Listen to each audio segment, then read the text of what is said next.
పంకజం ఒక్క మాట చెప్పినా అది అక్షరాల సత్యం. ఏ విషయంలోనైనా సరే నువ్వు అస్సలు ఊరుకోవద్దు. ఏమండి, ఆ అప్పడాలు తీసుకువెళ్ళి పైన ఆరబెట్టండి. అప్పడం అప్పడం.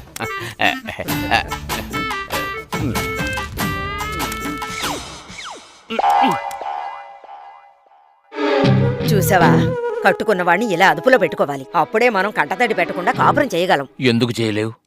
తన మీద ప్రేమ మాత్రం చూపించు. అప్పుడు నీకు నచ్చనిది తనకీ నచ్చదు. రూప ఇంకా పూర్తిగా మారలేదని మీరు గ్రహించారు. మారడం వల్ల బైబిల్ చదివేవాళ్ళు, మారడం వల్ల ప్రార్థన చేసేవాళ్ళు, వీళ్లకంటే బైబిల్ చదివి ప్రార్థన చేసి మారిన వాళ్ళందర్నీ మనం అర్థం చేసుకోవడానికి తప్పించాలి. భార్యను పట్టించుకునేవాడు ఒక మగాడేనా?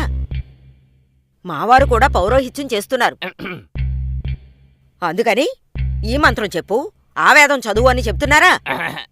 మీ ఆయన చర్చి ఫాదర్గా మారిపోయాడే. మారుతుంది.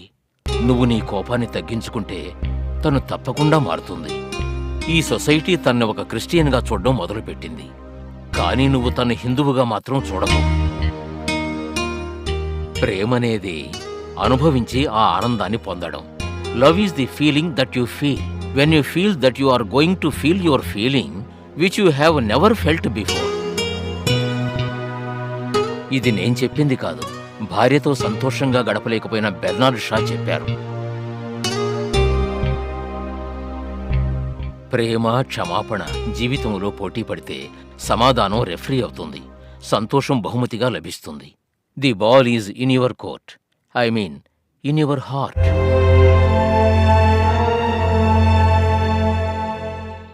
సార్, మిమ్మల్ని చూస్తుంటే నాకు చాలా సంతోషంగా ఉంది సార్. ఏమంటున్నావయ్యా? మీరు, మీ అబ్బాయి బ్రాహ్మణులయుండి కూడా క్రిస్టియన్స్గా మారిపోయారు. తలుచుకుంటుంటే ఆనందంగా ఉంది. జాన్పాల్, బ్రాహ్మణుడు క్రిస్టియన్గా మారితే అతనికి ఏమైనా 2 కొమ్ములు మొలుస్తాయా ఏంటి? బ్రాహ్మణ Christian, Naidu Christian, Reddy Christian అని చెప్పి మీరే పొగిడేయకండి. అందుకని సేవ చేసేందుకు వచ్చిన వాళ్ళు తర్వాత సంపాదించేందుకు మొదలు పెడుతున్నారు. ఎక్కడ్నించి వచ్చాడో చూసి ఆశ్చర్యపోవడం కంటే ఎక్కడికి వచ్చాడో తెలుసుకుని సంతోషపడండి. అందుకు కృతజ్ఞతలు చెప్పండి. అది అతనికి చెప్పకండి, దేవునికి చెప్పండి. ఏంటయ్యా? కరెక్టే సార్. మిమ్మల్ని ఒకటి అడగాలి. ఈ డినామినేషన్ అంటే క్రైస్తవుల్లో ఇన్ని భాగాలు ఎలా వచ్చాయి సార్? బైబిల్ చదువుతావా?